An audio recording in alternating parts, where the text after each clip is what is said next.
Stop buying right-handed scraps just because you think you have no choice. For decades, the industry treated Southpaws like a statistical error, telling you to adapt while they ignored the engineering reality. But here is the hard truth. If you are still reaching over the receiver to cycle your bolt in 2026, you are not just compromising ergonomics, you are choosing to be obsolete. The game has changed, and we aren't looking at mirrored copies anymore. We are looking at purpose-built dominance.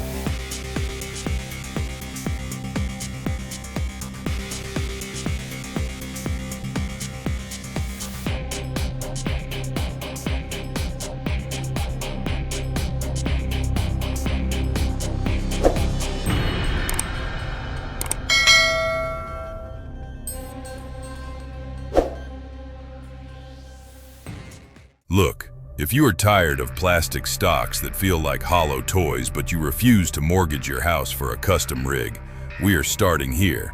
Coming in at number 5 is the Bergara B14 Wilderness Sierra.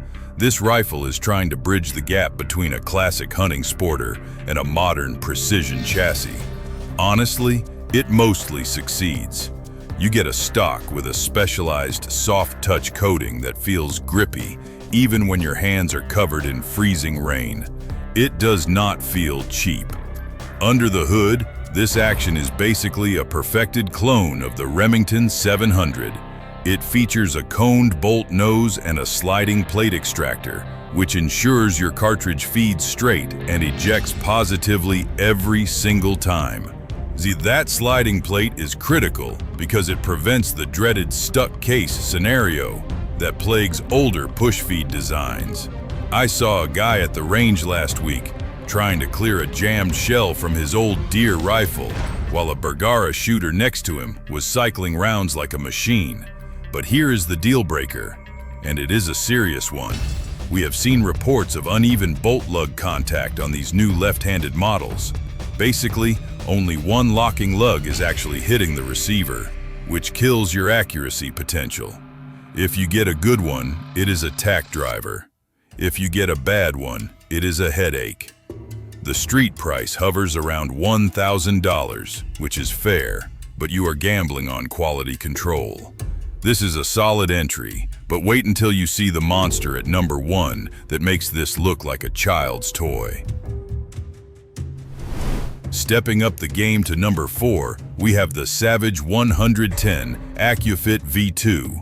Listen, this rifle is the working man's hero, and it does not care about your feelings. While other brands force you to adapt to their stock geometry, Savage flipped the script with the AccuFit V2 system.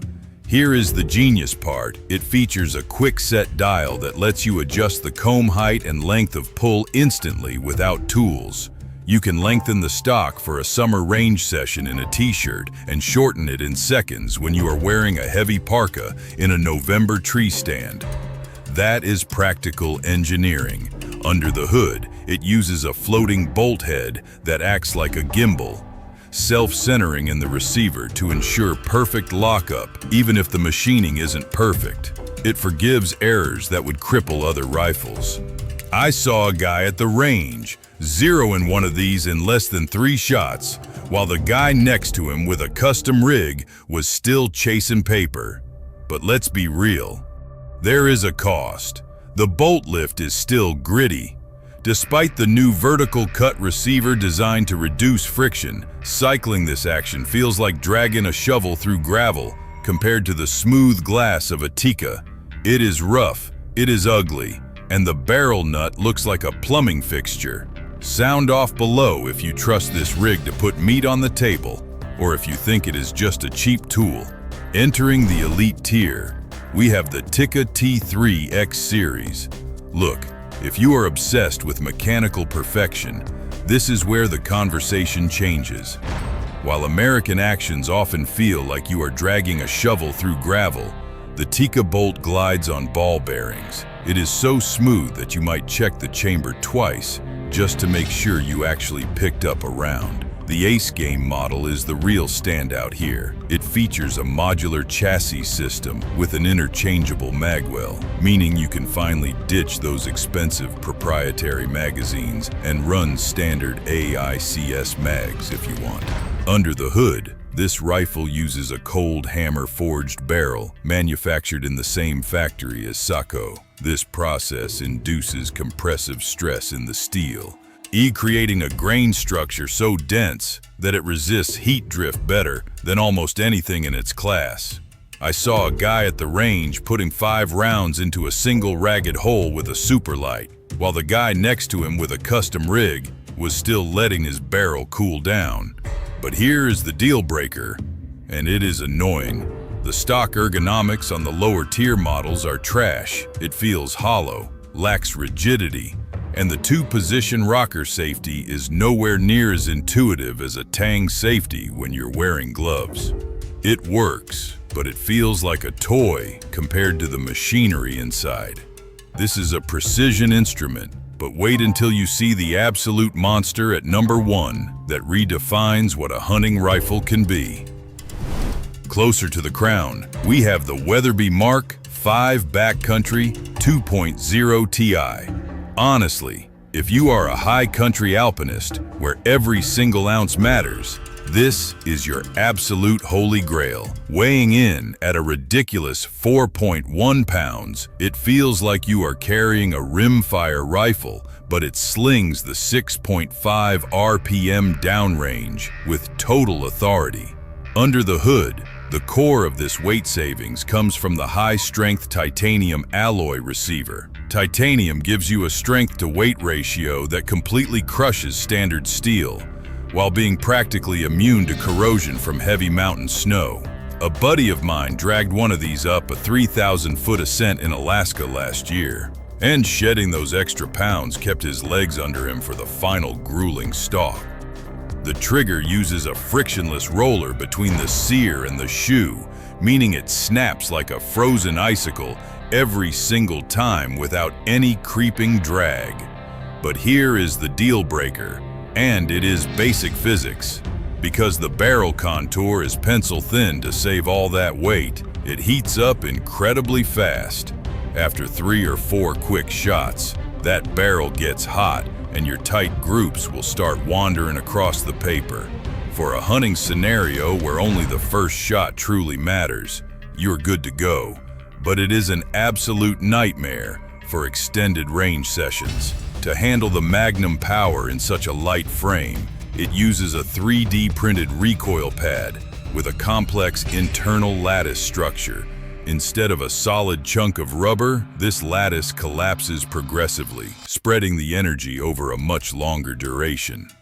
A lightweight Magnum usually hits your shoulder like a swinging vault door, but this pad converts that violent strike into a heavy, manageable shove.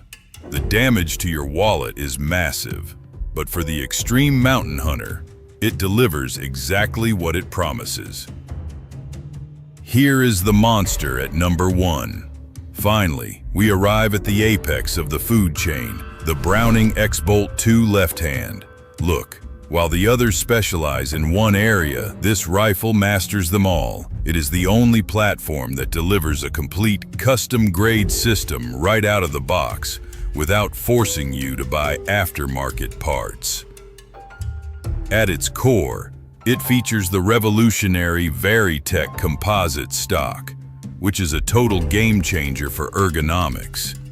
You can swap the grip module from a traditional sporter angle to a vertical grip in seconds, giving you the control of a sniper rifle with the handling of a deer gun. Under the hood, this beast runs on the DLX trigger system, a 3-lever design that mechanically isolates the sear.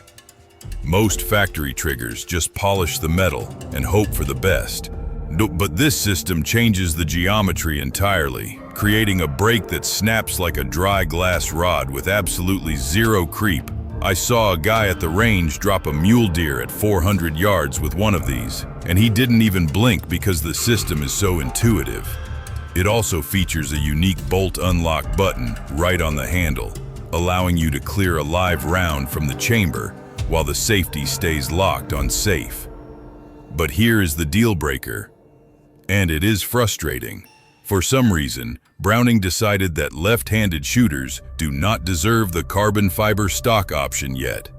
You are stuck with the composite version, which is bomb-proof, but it carries more weight than the right-handed carbon models. Also, if you ever shoot out the barrel, good luck finding a gunsmith who wants to deal with the thread locker they use at the factory. It is a shoot and replace tool, not a project gun. However, for a rifle that sets you back around $1,400, it is the new world standard. The days of the Southpaw disadvantage are officially dead. We have moved from an era of adaptation to an era of optimization.